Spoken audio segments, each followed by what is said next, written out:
বন্ধুরা কি ভাবছো? এটা কি? না, এটা কোনো পার্ক না।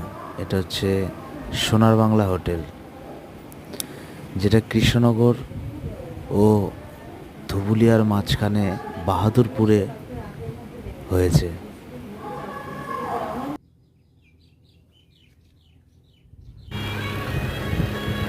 কলকাতা থেকে শিলিগুড়ি যাওয়ার ন্যাশনাল হাই রোডের পাশে, মানে 34 নম্বর জাতীয় সড়কের পাশে বাহাদুরপুরে এই সোনার বাংলা হোটেল তৈরি হয়েছে। অসম্ভব সুন্দর একটা পরিবেশ, অসম্ভব সুন্দর একটা জায়গা। তোমরা যারা মায়াপুর স্কন মন্দিরে আসতে চাও, তারা এইখানে হোল্ড করতে পারো। খুবই সুন্দর পরিবেশ, খুব সুন্দর একটা পরিবেশের জায়গা।